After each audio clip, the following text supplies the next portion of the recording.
Hello बच्चों, तो इस वीडियो में आप देखेंगे ट्राइंगल्स के बारे में, ट्राइंगल्स और उनकी प्रॉपर्टीज के बारे में ये चैप्टर है। इस चैप्टर के कॉन्सेप्ट्स को पहले बहुत ध्यान से समझना, फिर ही आप कोई एक्सरसाइज सॉल्व करने का ट्राई करना। तो पहले देख लेते हैं, रिवाइज कर लेते हैं कि ट्राइंगल्स के बारे में आप लोग क्या पढ़ चुके हो क्लास 6 के अंदर। ठीक है, तो ट्राइंगल क्या होता है? ट्राइंगल एक क्लोज्ड पॉलीगॉन होता है जो 3 साइड्स का होता है।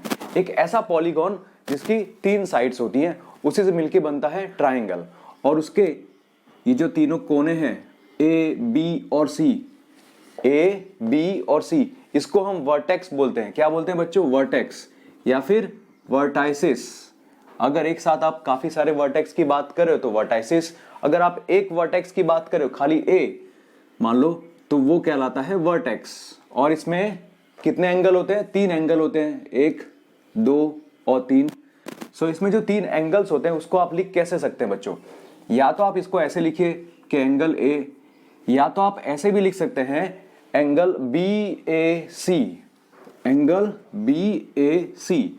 आपने देखा मैं एंगल अगर ए की बात कर रहा हूं तो वो ए बीच में आना चाहिए, राइट। इसी को आप ऐसे भी लिख सकते हैं सी ए बी।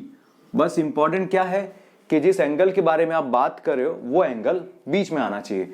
अब ये ट्राइंगल है, ट्राइंगल ए बी सी, इसको आप लिख सकते हो ट्राइंगल ए बी सी, या फिर आप ट्राइंगल लिख सकते हो ट्राइंगल बी ए सी, या फिर ट्राइंगल सी ए बी, ऐसे।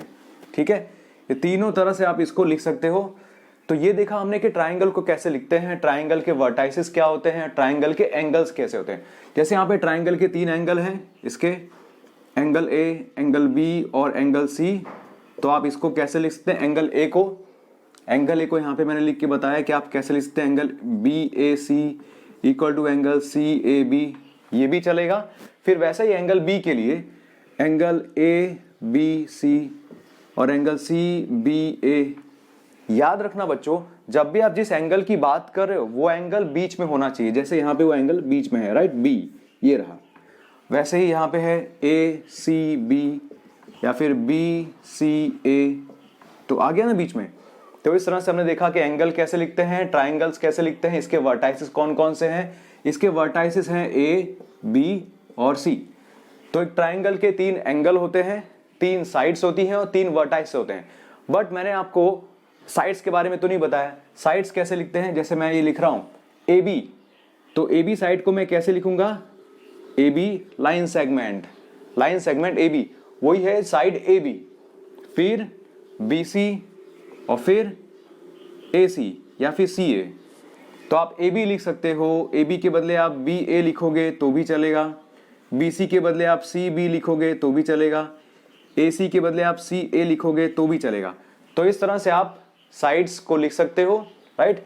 These are line segments. तो लाइन सेगमेंट्स और इनकी ये तीनों साइड्स कहलाती हैं। ठीक है, 3 साइड्स 3 एंगल्स, 3 साइड और 3 एंगल, मतलब ट्राइंगल के टोटल 6 एलिमेंट्स हैं। There are 6 elements in a triangle, 3 sides and 3 angles. अब इनके बारे में और जानते हैं कि कौन कौन से टाइप ऑफ ट्राइंगल्स होते हैं। आपको पता है बच्चों, जैसे स्केलन ट्राइंगल है, स्केलन ट्राइंगल में एक भी साइड इक्वल नहीं होती। फिर आइसोसेलेस ट्राइंगल में क्या होता है? आइसोसेलेस ट्राइंगल में 2 साइड्स इक्वल होती हैं और एक साइड इक्वल नहीं होती। चलो मैं इसको मिटा दूं फिर आपको बताता हूं।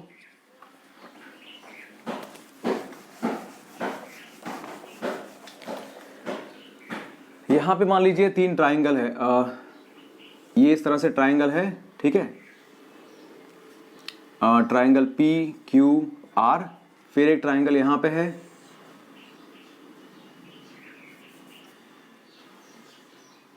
Okay, triangle A B C, और एक ट्राइंगल इधर है यहां पे, that is M N O. तो ये ट्राइंगल है जिसमें तीनों साइड सेम है, P Q equal to Q R equal to P R. तो ऐसे ट्राइंगल को हम लोग बोलते हैं इक्विलेटरल ट्राइंगल। कौन सा ट्राइंगल बच्चों? Equilateral triangle. और एक ऐसा ट्राइंगल जिसकी 2 साइड सेम है, मान लो यहाँ पे ए बी और ए सी, ये दोनों इक्वल है, so they will be called isosceles triangle. फिर अगर एक ऐसा ट्राइंगल है जिसकी तीनों साइड अलग अलग है, मतलब M N is not equal to N O, is not equal to OM, तीनों साइड अलग अलग है तो इसको बोलेंगे हम लोग स्केलेन ट्राइंगल। ठीक है, तो ये तो हमने देखा कि types of triangles based on sides. अब साइड्स के बेस पे तो ट्राइंगल को क्लासिफाई कर दिया, टाइप ऑफ एंगल के बेस पे भी ट्राइंगल क्लासिफाई होते हैं ना। यस, देखो अगर 3 ट्राइंगल मैंने बनाए यहां पे और 3 ट्राइंगल में अलग अलग टाइप के एंगल्स, मान लो ये देखो, ये है और इस तरह से बना दिया, राइट, ABC। ये जो मैंने यहां पे रेक्टेंगल बनाया ना बच्चों, ये दिखाता है कि यहां पे जो एंगल बन रहा है वो 90 डिग्री है। कितना? 90 डिग्री। और 90 डिग्री को आप क्या बोलते हो? Right angle. तो एक ऐसा ट्राइंगल जिसमें कम से कम एक एंगल 90 डिग्री अगर हो तो वो राइट एंगल ट्राइंगल कहलाता है। What kind of triangle it is? It is a right angle triangle, right angled triangle. ठीक है, मतलब एक ऐसा ट्राइंगल जिसकी कम से कम एक एंगल, जिसका एक एंगल 90 डिग्री हो तो वो राइट एंगल कहलाएगा। राइट, यहां पे 90 डिग्री कौन है? ये रहा 90। उसके बाद अगर एक ट्राइंगल है जिसमें इस तरह से है ट्राइंगल, ठीक है, और उसके तीनों एंगल, उसके एक ट्राइंगल जिसके तीनों एंगल एक्यूट एंगल्स हैं। कौन से एंगल? एक्यूट एंगल, मतलब they are less than 90 degree. No matter which angle you talk about, चाहे आप किसी भी एंगल के बारे में बात करो, तीनों एंगल 90 डिग्री से कम होंगे। तो ऐसे ट्राइंगल को बोलेंगे एक्यूट एंगल ट्राइंगल। कौन सा ट्राइंगल बच्चों? Acute angled triangle. ठीक है, एक्यूट एंगल मतलब लेस देन 90, ऑब्ट्यूज मतलब more than 90 degree, and right angle means equal to 90 degree. तो ये राइट एंगल हो गया, एक्यूट हो गया। अब ऑब्ट्यूज एंगल कैसा होगा? देखो, ऑब्ट्यूज एंगल में ना एक एंगल ऑब्ट्यूज एंगल होगा, राइट, एक एंगल होगा वो 90 डिग्री से ज्यादा होगा और बाकी के दोनों 90 डिग्री से कम होंगे। ठीक है, तो मान लो यहां पे ये जो है ये ऑब्ट्यूज एंगल है, it is more than 90 degree, 90 degree से ज्यादा है, बाकी के जो दोनों होंगे वो 90 डिग्री से कम होंगे। तो इस तरह का जो ट्राइंगल होगा वो कहलाएगा obtuse angled triangle, obtuse angled triangle. तो ये सब मैं फटाफट इसलिए पढ़ा रहा हूं क्योंकि आप लोग ये सब जानते हो, क्लास 6 के अंदर आपने पढ़ा हुआ है। अब ये हो गया कि टाइप ऑफ ट्राइंगल के बेस पे मैंने क्लासिफाई कर दिया, type of triangles based on the angle, उसके बेस पे। और इसके पहले हमने देखा था आइसोसेलेस ट्राइंगल, फिर इक्विलेटरल ट्राइंगल और स्केलेन ट्राइंगल, राइट। तो ये सब आपने आई थिंक नोट डाउन कर लिया होगा, रिवाइज कर लिया होगा। अब नेक्स्ट टॉपिक देखते हैं बच्चों। तो बच्चों अब पढ़ेंगे हम लोग interior and exterior of a triangle. ठीक है, तो ये ट्राइंगल है।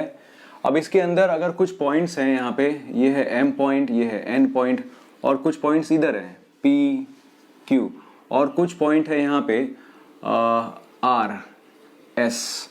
तो यहाँ पे आप देख सकते हो बच्चों, ये जो पी क्यू है वो ट्राइंगल के बाहर है, तो ये कहलाता है, ये जो है ट्राइंगल वो ये जो इलाका है, ठीक है, ये जो पॉइंट्स हैं पी और क्यू वो है to the exterior of triangle, क्योंकि ट्राइंगल के बाहर है इसीलिए एक्सटीरियर, ट्राइंगल के बाहर है इसीलिए exterior of the triangle they are present. अब ये जो आर और एस है, आर और एस, वो तो इस साइड के ऊपर ही है ना, एसी साइड के ऊपर है आर एस, तो मतलब ये ट्राइंगल के ऊपर है, it is on the boundary of the triangle, they are, see we can write R and S are on the boundary, are on the boundary of the triangle. और बाकी के जो बचे दोनों एम और एन जो है पॉइंट्स, वो they are in the interior of triangle, in the interior of triangle. ठीक है, इस तरह से। अब अगर आपको कुछ रिवाइज करना हो, जैसे कि एंगल्स के बारे में आप कैसे लिखते हो बच्चों, जैसे आप लिखते हो ना, अगर एंगल का नाम लिखते हैं तो वो कैसे लिखते हैं, जैसे मुझे अगर लिखना है एंगल ए बी सी, तो कैसे लिखेंगे, ये वाला सिंबल होगा एंगल, फिर ए बी सी। अगर मैं एंगल ए बी सी लिख रहा हूं तो मैं कौन से एंगल की बात कर रहा हूं बच्चों, वो एंगल, वो जो यहाँ पे बीच में है एकदम सेंटर में, कौन है यहाँ पे, बी है, तो मैं इस बी की बात कर रहा हूं, इस वाले एंगल की बात कर रहा हूं जब मैं एंगल ए बी सी लिख रहा हूं। अब एक और यहां पे सी बी ए, तो यहां पे भी मैं कौन से एंगल की बात कर रहा हूं, एंगल बी की, इसी की, ठीक है। तो एंगल बी को आप ऐसे भी लिख सकते हो ए बी सी, या फिर ऐसे भी लिख सकते हो सी बी ए, ठीक है, दोनों चलता है। ऐसे ही साइड्स के बारे में अगर होगा तो मैंने बताया था कि ए बी साइड है, इसको आप बी ए भी लिख सकते हो, ठीक है। बी सी साइड है, उसको आप सी बी भी लिख सकते हो। फिर ए सी साइड है, उसको आप सी ए लिख सकते हो। सो ये लाइन सेगमेंट है, ठीक है, और ये साइड्स हैं इसकी। अब बच्चों देखते हैं आगे। तो बच्चों यहाँ पे ट्राइंगल जो है, इस ट्राइंगल की बाउंड्री के साथ ए बी सी, बाउंड्री के साथ और ये अंदर का पूरा मिला के उसको बोलते हैं ट्रायंगुलर रीजन। मतलब ट्रायंगुलर रीजन का मतलब क्या है, ट्राइंगल ए बी सी की जो बाउंड्री है वो और इसके अंदर की जगह, उसको बोलते हैं ट्रायंगुलर रीजन। अब बच्चों बात करते हैं अगले टॉपिक की, that is median, MEDIAN, median. What is median of triangle? Triangle का मीडियन क्या होता है? मान लीजिए यहां पे मैंने अगर पॉइंट्स बनाए, जैसे ये वर्टेक्स है ए, अब इस ए वर्टेक्स से मैं एक लाइन ड्रॉ करता हूं और वो लाइन जो है वो इस BC के मिड पॉइंट को टच करती है, ठीक है, यहां पे। तो मैंने वर्टेक्स से एक लाइन बनाई और वो सामने वाली ऑपोजिट साइड के मिड पॉइंट को टच करता है। तो ये जो पूरा है AM, ये AM क्या है? It is a median of triangle. तो मीडियन बनाने के लिए आप क्या करोगे, किसी भी वर्टेक्स से लाइन स्टार्ट करोगे, वहां से आप ले जाओगे सामने ऑपोजिट साइड के मिड पॉइंट तक, तो वो हो जाएगा मीडियन, ठीक है। तो यहां पे मीडियन क्या हो गया, AM इज अ मीडियन। तो क्या हम इसके अलावा और भी मीडियन बना सकते हैं? यस, हम लोग दो और मीडियन बना सकते हैं ना। जैसे आपने इस वर्टेक्स से स्टार्ट किया, अगर मेरा मन करे तो मैं इस वर्टेक्स से स्टार्ट करता हूं, तो B से मैंने स्टार्ट किया और मुझे ले जाना है AC के मिड पॉइंट पे।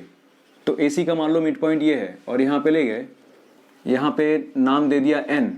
तो ये जो साइड हो गए ना BN, ये BN जो है वो भी मीडियन है। वैसे ही C से आप बना सकते हो, C से आप बनाओगे, फिर यहाँ पे बनेगा सपोज O, तो OC वो भी एक मीडियन है, ठीक है। तो इस तरह से ट्राइंगल के मीडियन को हम लोग ने स्टडी किया। अब मीडियन के अलावा एक और आता है जो कि है altitude. What is it? Altitude.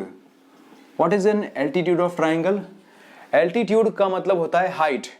तो यहां पे अब अगर आप एल्टीट्यूड बनाना चाहते हो ट्राइंगल का, तो सपोज इस तरह से एक ट्राइंगल बनाया मैंने, P, Q और R। अब एल्टीट्यूड का मतलब यह है कि आप वर्टेक्स से लेकर सामने वाली जो ऑपोजिट साइड है, जैसे P के सामने ऑपोजिट साइड कौन सी है? QR। तो QR पे आप एक परपेंडिकुलर ड्रॉ करते हो। क्या करते हो बच्चों? परपेंडिकुलर ड्रॉ करते हो, मतलब यहां पे 90 डिग्री बनता है और इसको नाम दे दिया M। तो ये जो PM है वो एल्टीट्यूड है इस ट्राइंगल का। कौन सा ट्राइंगल? ट्राइंगल PQR का एल्टीट्यूड क्या है? PM है। और इस एल्टीट्यूड का बेस क्या है? तो ये एल्टीट्यूड किसके ऊपर बना हुआ है? QR पे। तो QR उसका बेस है और एल्टीट्यूड क्या है? PM। वैसे ही अगर एक आइसोसेलेस ट्राइंगल है मान लो, या फिर चलो ठीक है आइसोसेलेस ट्राइंगल है, ओके बच्चों, आप सबको पता है कि आइसोसेलेस ट्राइंगल में क्या होता है, दो साइड्स इक्वल होती है, राइट। मान लो ये AB और AC ये दोनों इक्वल है, ओके। और आपने यहां से एल्टीट्यूड बनाया सीधा यहां पे, ठीक है, इधर, और इसको नाम दे दिया N। तो ये जो N है ना, AN, ये जो AN है that is altitude of triangle ABC। और यही AN उसको आप मीडियन भी बोलोगे, क्योंकि यहां से जब आप लाइन ड्रॉ करोगे, परपेंडिकुलर ड्रॉ करोगे, तो ये जो N होगा ना वो BC का मिड पॉइंट भी होगा। हो सकता है डायग्राम में ठीक से ना दिख रहा हो, बट ये है कि अगर आइसोसेलेस ट्राइंगल में आप वर्टेक्स से लेकर उस तरफ राइट एंगल बनाते हो जो कि ऑपोजिट साइड है, जो कि अनइक्वल है। इक्वल साइड कौन सी है? AB और AC, वो इक्वल है। लेकिन आप राइट एंगल किस पे बना रहे हो? BC पे बना रहे हो जो कि अनइक्वल है, तो उस पे जब आप राइट एंगल बना रहे हो, यहाँ पे परपेंडिकुलर ड्रॉ कर रहे हो, तो ये आपका उस ट्राइंगल का एल्टीट्यूड भी कहलाएगा और उस ट्राइंगल की मीडियन भी कहलाएगी, दोनों। सो AN is the median and AN is the altitude of triangle ABC। तो आई होप बच्चों आपको पता चल गया होगा कि मीडियन क्या है, एल्टीट्यूड क्या है। ठीक है, अब बढ़ते हैं नेक्स्ट टॉपिक पे। तो बच्चों अब नेक्स्ट टॉपिक है एक्सटीरियर एंगल प्रॉपर्टी। ये एक्सटीरियर एंगल क्या होता है पहले आपको वो समझना चाहिए। देखिए एक ट्राइंगल बना लीजिए सिंपल, मान लो आपने ये ट्राइंगल बनाया, ओके, ट्राइंगल ABC। अब इस ट्राइंगल की कोई भी एक साइड को आप एक्सटेंड कर दीजिए। एक्सटेंड करना मतलब उसको बढ़ा दीजिए।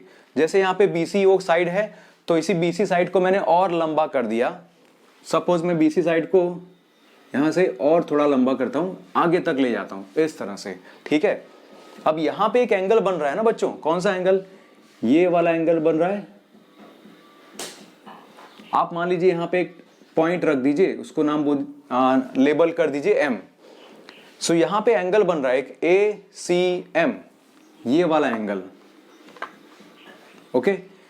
तो ये एंगल जो है वो इस ट्राइंगल का एक्सटीरियर एंगल कहलाएगा, ओके। और एक्सटीरियर एंगल की प्रॉपर्टी ये कहती है कि इस ट्राइंगल का जो एक्सटीरियर एंगल है that is equal to the sum of interior opposite angles, the sum of the two interior opposite angles. So ये एक्सटीरियर एंगल है, ठीक है। इसके ऑपोजिट में ये नहीं है, इसको छोड़ के इसके ऑपोजिट में दूसरे दो कौन से हैं, एक ये है एंगल और एक ये है, ठीक है। आप इसको नाम दीजिए 1, ये 2 और ये 3। तो एक्सटीरियर एंगल प्रॉपर्टी ये कहती है that this angle, exterior angle 3 is equal to the sum of two interior opposite angles, angle 1 और एंगल 2, ये होता है, ठीक है। और यहां पे इसको नाम दे दीजिए 4, ऐसा। तो ये हो गई एक्सटीरियर एंगल की प्रॉपर्टी। इसमें आप लिख सकते हैं ऐसा कि एंगल ACM जो हमारा एक्सटीरियर एंगल है, angle ACM that is equal to 1। ये एंगल 1 कौन सा है, एंगल 1 है BAC। आप लिख सकते हैं इसको BAC plus angle ABC, ABC। तो आपने A और B को कवर कर लिया, यहाँ पे C है पॉइंट ये वाला, ठीक है। तो ये है एक्सटीरियर एंगल की प्रॉपर्टी ऑफ अ ट्राइंगल। दुनिया का कोई भी ट्राइंगल क्यों ना हो, आप उस साइड को अगर एक्सटेंड करोगे, किसी एक साइड को एक्सटेंड करोगे, तो आपको एक एक्सटीरियर एंगल मिलेगा। सपोज क्या यहीं पे मिलेगा एक्सटीरियर एंगल, यहां पे नहीं बन सकता, यहां पे भी बन सकता है, बन सकता है। देखो अगर मैं इस B को एक्सटेंड करूं, यहां से इस लाइन को अगर मैं एक्सटेंड करूं, तो ये एंगल बन गया एक्सटीरियर एंगल, यस। फिर अगर इस लाइन को मैं एक्सटेंड करता हूं, यहां पे इस लाइन को अगर मैं एक्सटेंड करता हूं ऐसे, ठीक है, तो ये भी बन गया एक्सटीरियर एंगल। अगर मैंने इस तरफ एक्सटेंड किया तो यहां पे ये एक्सटीरियर एंगल दिख गया, राइट। फिर ये भी एक्सटीरियर एंगल बन गया, एक ये भी बन गया। इस तरह से आप एक्सटीरियर एंगल बना सकते हो ट्राइंगल की, और वो एक्सटीरियर एंगल बाकी की दोनों इंटीरियर ऑपोजिट एंगल्स का सम होगा, ठीक है। अब इसके ऊपर क्वेश्चन कैसे आते हैं, देखो क्वेश्चन ऐसे आ सकते हैं बच्चों, क्वेश्चन ऐसे आ सकते हैं आपको कि ये आपको फाइंड आउट करना है, x आपको फाइंड आउट करना है, और आपको यहां पे दिया है दो चीजें। सपोज यहां पे आपको दिया है 60 डिग्री और ये दिया है मान लो आपको 40 डिग्री, ऐसा, ठीक है।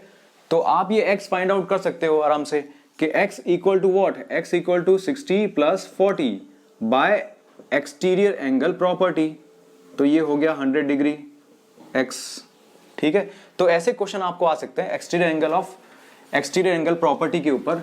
इसके बाद देखते हैं नेक्स्ट टॉपिक जो कि है, तो बच्चों अब नेक्स्ट टॉपिक है angle sum property of triangle. Angle sum property of triangle क्या कहता है कि अगर आप दुनिया का कोई भी ट्राइंगल क्यों ना ले लो, उसके तीनों एंगल को अगर आप प्लस करोगे तो आंसर हमेशा और हमेशा 180 डिग्री आएगा।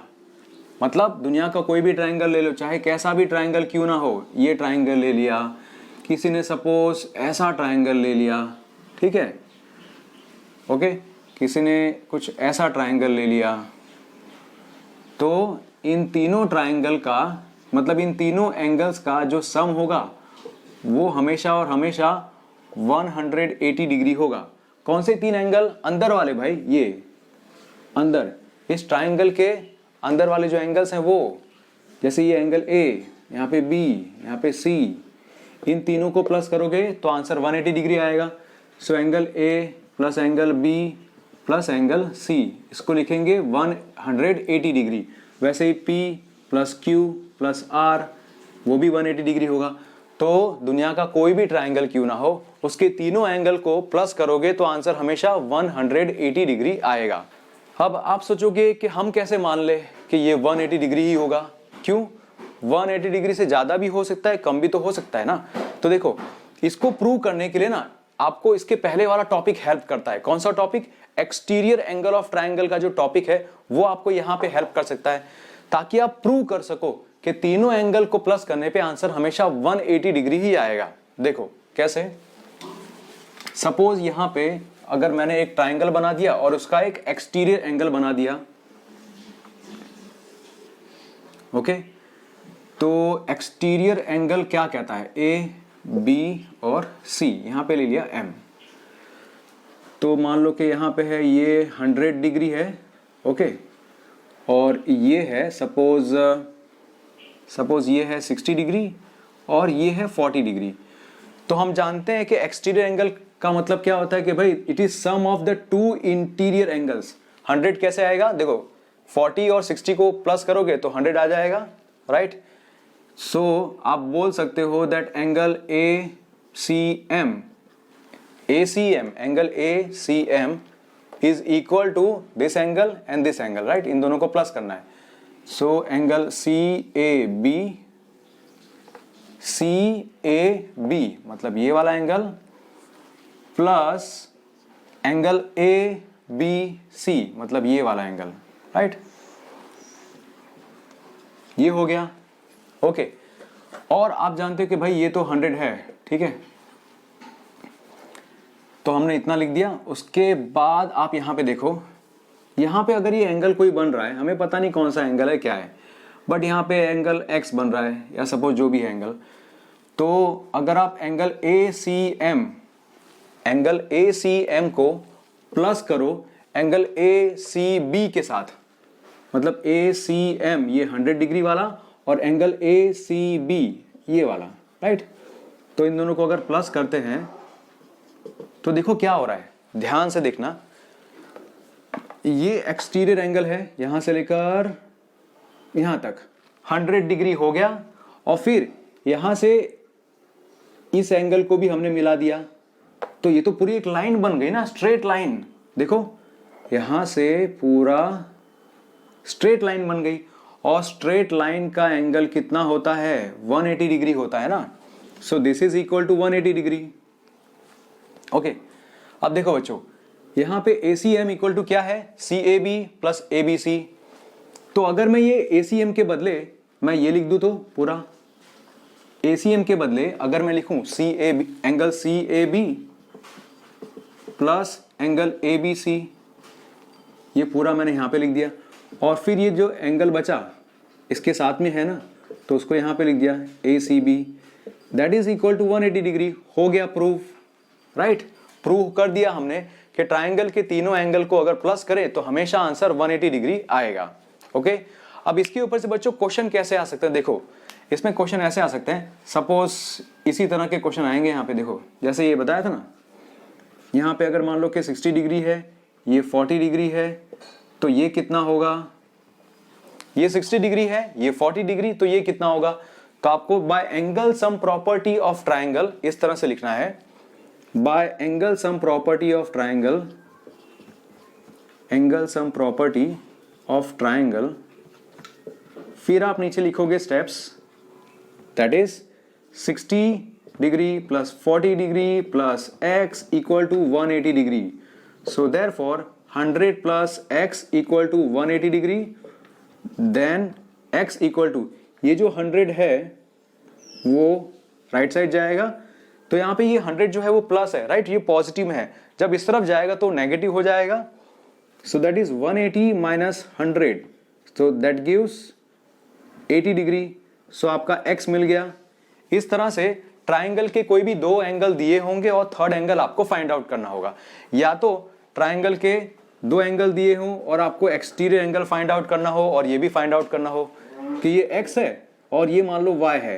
चलो बताओ कि x और y कितने हैं, वो भी आपको फाइंड आउट. Background music. ठीक है, x और y ये भी फाइंड आउट करना हो तो आपको करना पड़ेगा. जैसे यहाँ पे y जो है वो एक्सटीरियर एंगल है बच्चों. y एंगल जो y है वो एक्सटीरियर है. सो y कितना होगा, 60 प्लस 40 करोगे तो आपको y मिल जाएगा. Angle y equal to 60 plus 40 degree, that is 100 degree by exterior angle property.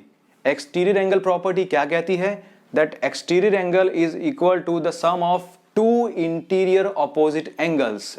40 और 60 मिल गया यहाँ पे. तो अगर यहाँ पे आपको 100 मिल गया, y आपको 100 मिल गया तो आपको x मिल जाएगा ना. ठीक है, क्योंकि angle x plus angle y करोगे तो 180 डिग्री होना चाहिए. Why? Because they form a linear pair. Linear pair का मतलब क्या होता है, देखो अगर दो एंगल हैं, मान लो ये एक एंगल है एंगल x, ठीक है ये है, और दूसरा एक एंगल है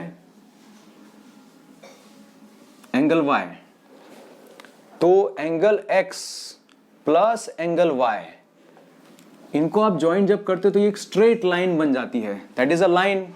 सो एंगल x और एंगल y को प्लस करने पे आंसर 180 डिग्री तो आता है, बट इनको मिला के एक लाइन पूरी बन जाती है. So that is called a linear pair. So we can say x and y are linear pair. तो उसके हिसाब से x plus y equal to 180 आप लिख सकते हैं, यस. और उसके बाद फिर हम लोग x plus 100 equal to 180. So x equal to 80 degree आ जाएगा. ठीक है, तो बच्चों इस तरह से angle sum property of triangle आपको दी होगी और आप इसकी हेल्प से अलग अलग तरह के क्वेश्चन सॉल्व कर पाओगे आपकी एक्सरसाइज में. तो बच्चों अब नेक्स्ट टॉपिक है triangle inequality property. Triangle inequality property. अब इसमें जो इनइक्वालिटी है उसका मतलब क्या होता है कि दैट इज नॉट इक्वल. तो क्या नॉट इक्वल है इसमें, देखो अगर कोई भी ट्राइंगल होता है तो उसकी जो तीन साइड्स हैं इनके बीच में ऐसा है कि अगर आप कोई भी दो साइड को प्लस करो, मान लो कि मैंने AB और AC को प्लस किया, AB और AC को अगर आप प्लस करोगे तो वो हमेशा AB और AC को प्लस करोगे तो हमेशा वो तीसरी साइड से बड़ा होगा. It will always be greater than BC. ऐसा कोई भी दो साइड को प्लस करो तो वो हमेशा तीसरी साइड से बड़ा होगा. ठीक है, मान लो मैंने ऐसा किया कि AB प्लस BC किया, AB प्लस BC किया, तो उसका जो आंसर होगा it will be greater than AC. फिर से आपको कहता हूं ट्राइंगल इनइक्वालिटी प्रॉपर्टी का मतलब यह है कि ट्राइंगल की कोई भी दो साइड को आप ऐड करो तो उसका आंसर तीसरी वाली साइड से ज्यादा होगा. सपोज ये एक है इस तरह से P, Q और R. ठीक है, तो यहां पे सपोज PR और QR और QR को आप ऐड करोगे तो उसका आंसर तो हमेशा थर्ड वाली से ज्यादा होगा. थर्ड साइड कौन है, PQ. तो आप कहोगे यार ये तो इजी है बहुत. सो PQ plus QR it will be greater than PR. ये तो इजीली दिख रहा है हाँ कि यहां पे है. बट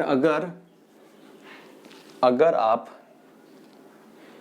PQ और PR को प्लस करो, PQ प्लस PR करो तो भी उसका आंसर QR से हमेशा बड़ा होगा.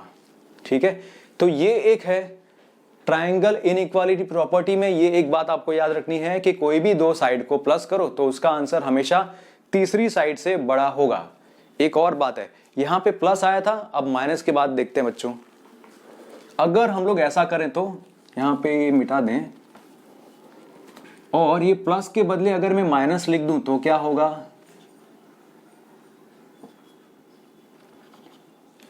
मतलब कोई भी दो साइड का अगर सब्ट्रैक्शन करते हैं मतलब डिफरेंस निकालते हैं, राइट. अगर दोनों साइड का सब्ट्रैक्शन करके डिफरेंस निकालते हैं तो वो जो डिफरेंस होगा वो हमेशा थर्ड साइड से छोटा होगा। The difference of any two sides of a triangle will always be less than the third side. वैसे ही जैसे मैंने A B minus B C किया तो उसका जो आंसर आएगा that will be less than A C. ठीक है, वैसे P Q minus Q R किया तो उसका आंसर जो आएगा it will be less than P R. P Q minus P R अगर करें तो P Q minus P R अगर करेंगे तो उसका जो आंसर आएगा it will be less then Q R. Okay, तो ये जो दूसरी बात है ट्राइंगल इनइक्वालिटी प्रॉपर्टी में वो ये है कि if you find out the difference of any two sides of triangle it will be less than the third side. Okay, triangle की कोई भी दो साइड का अगर आप डिफरेंस निकालते हो तो वो जो आंसर आएगा वो ट्राइंगल की तीसरी साइड से छोटा होगा।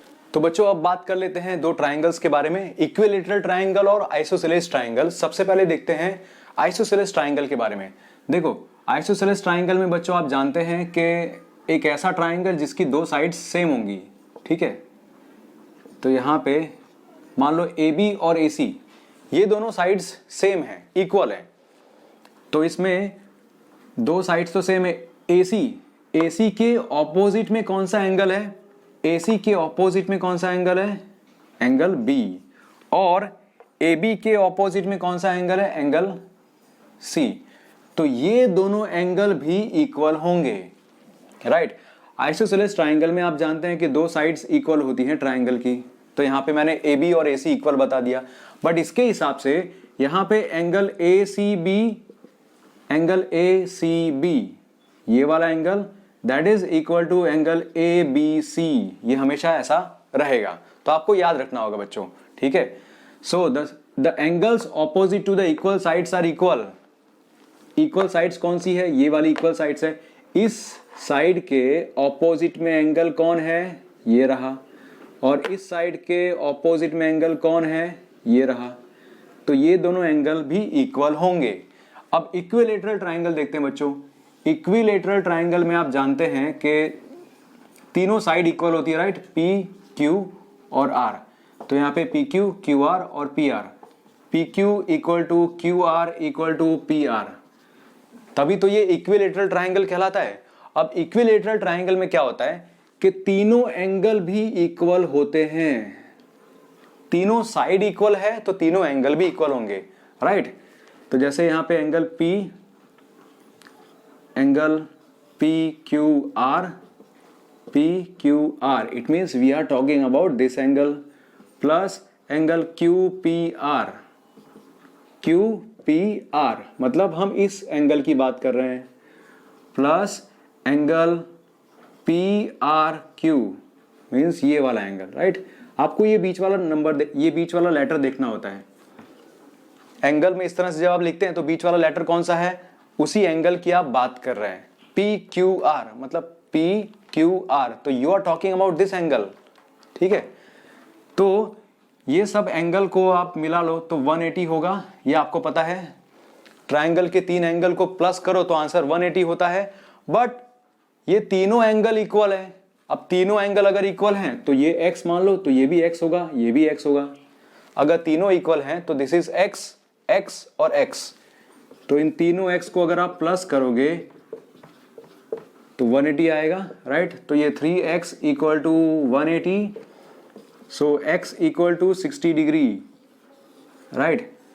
तो इक्विलैटरल ट्राइंगल के हर एंगल जो होंगे वो 60 डिग्री के बराबर होंगे। जैसे ये होगा एंगल वो भी 60 डिग्री, ये वाला एंगल वो भी 60 डिग्री, और ये वाला एंगल वो भी 60 डिग्री होगा। So equilateral triangle has all the sides equal and all the angles are equal, they are equal to 60 degree.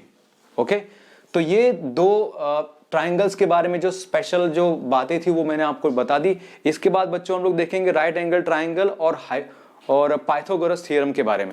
तो बच्चों ये टॉपिक है राइट एंगल ट्राइंगल और पाइथागोरस थ्योरम। अब राइट एंगल ट्राइंगल के कुछ एलिमेंट्स हैं वो आपको स्टडी करने चाहिए, पता होना चाहिए। राइट एंगल ट्राइंगल कब होता है? एक ऐसा ट्राइंगल जिसका एक एंगल 90 डिग्री होगा, राइट। आपको पता है कि 90 डिग्री का जो सिंबल इसमें बनाते हैं वो इस तरह से एक रेक्टेंगल जैसा बना देते हैं, बी और सी। तो ये एक राइट एंगल ट्राइंगल है और यहाँ पे राइट एंगल कहाँ पे बन रहा है, इधर बन रहा है, राइट। तो इसको बनाने के लिए जो ए बी और बी सी है ये क्या होंगी, ये जो बी सी है ना, बी सी वाली लाइन पे, बी सी वाली साइड पे जो ये परपेंडिकुलर बन रहा है, तो बी सी जो है दैट इज कॉल्ड बेस, और ए बी क्या है उसका altitude, right, it is altitude. और इसके सिवाय ये जो ए सी है that is the longest side of right angle triangle, वो हाइपोटेन्यूज कहलाती है। मतलब राइट एंगल ये 90 डिग्री है, इसके ऑपोजिट वाली जो ये साइड होती है ना, that is the longest side of right angle triangle, और उसको हम लोग हाइपोटेन्यूज कहते हैं। क्या कहते हैं, हाइपोटेन्यूज। तो ये हो गया राइट एंगल ट्राइंगल के बारे में। क्या क्या हमने पढ़ा कि भाई राइट एंगल ट्राइंगल मतलब एक ऐसा ट्राइंगल जिसका एक एंगल 90 डिग्री होगा और बाकी के दोनों एंगल जो होंगे जैसे एंगल ए और एंगल सी वो एक्यूट एंगल होंगे। दूसरी बात कि वो साइड जिस पे परपेंडिकुलर जो बनता है, ड्रॉ होता है perpendicular, that is called base. तो ये राइट एंगल किस पे बन रहा है, यहाँ पे परपेंडिकुलर किस पे बन रहा है, बीसी पे। तो बीसी क्या है, बेस है। और ये जो ए बी है उसको आप परपेंडिकुलर भी बोल सकते हो, उसको आप एल्टीट्यूड भी बोल सकते हो, ठीक है। तो आपने जो परपेंडिकुलर ड्रॉ किया उसको आप एल्टीट्यूड बोल सकते हो। तो ये ए बी एल्टीट्यूड है और बी सी बेस है और ए सी क्या है, हाइपोटेन्यूज। अब पाइथागोरस थ्योरम क्या कहता है ना बच्चों, देखो पाइथागोरस थ्योरम कहता है कि जो हाइपोटेन्यूज की साइड है ए सी, उसका जो आप स्क्वायर करोगे, हाइपोटेन्यूज का जो स्क्वायर करोगे, that will be equal to the sum of means addition, sum of the square of other two sides. Other two sides कौन सी है, ए बी और बी सी। तो यही है पाइथागोरस थ्योरम का स्टेटमेंट। पाइथागोरस थ्योरम का स्टेटमेंट क्या कहता है, in a right angle triangle the square of the hypotenuse is equal to the sum of the square of the other two sides. Hypotenuse का जो स्क्वायर है वो किसके बराबर होगा, बाकी के दोनों साइड्स के स्क्वायर को प्लस करो तो जो आंसर आएगा वो इसका आंसर होगा। ऑलराइट बच्चों, तो इस तरह से हम देखते हैं कि भाई पाइथागोरस जो थ्योरम है वो राइट एंगल ट्राइंगल के लिए ही बनी है। अब इसका उल्टा भी हो सकता है कि अगर कहीं पे दिया हो कि भाई कोई ट्राइंगल है जिसकी प्रॉपर्टी में आपने स्टडी किया तो आपको पता चला भाई एक साइड है उसका स्क्वायर जो आ रहा है वो बाकी की दोनों साइड के बराबर आ रहा है। ओके, ऐसा आ रहा है, मान लो suppose P R square equal to P Q square plus Q R square, कोई ट्राइंगल में ऐसा बन रहा है। तो ये जो ट्राइंगल होगा जिसमें ये प्रॉपर्टी सेटिस्फाई करती है, ये रिलेशन अगर एस्टेब्लिश होता है तो वो ट्राइंगल एक राइट एंगल ट्राइंगल है, वो ट्राइंगल एक राइट एंगल्ड ट्राइंगल है। ये पाइथागोरस थ्योरम का कन्वर्स भी पॉसिबल है। मतलब अगर इस तरह से रिलेशन दिया हुआ है तो जो ट्राइंगल आप देख रहे हैं वो एक राइट एंगल ट्राइंगल है। और पाइथागोरस थ्योरम क्या कहता है कि भाई एक राइट एंगल ट्राइंगल अगर है तो उसमें the square of the hypotenuse is equal to the sum of the squares of the other two sides. ठीक है, तो आई थिंक यहां तक सारा कॉन्सेप्ट क्लियर हो गया। इस चैप्टर के जितने भी कॉन्सेप्ट्स थे वो हमने इस वीडियो में देख लिए और इसके बाद आप एक्सरसाइज सॉल्व कर सकते हो। आगे की वीडियोस में कुछ क्वेश्चंस होंगे जिनमें इसी चैप्टर के अंदर जितनी भी एक्सरसाइज हैं उसके सम्स में सॉल्व करके बताऊंगा। सो बच्चों, ये वीडियो आपको कैसा लगा आप लोग कमेंट सेक्शन में जरूर बताना, और अगर आपको ये सही में अच्छा लगा तो अपने दोस्तों के साथ शेयर करना। मिलते हैं अगले वीडियो में।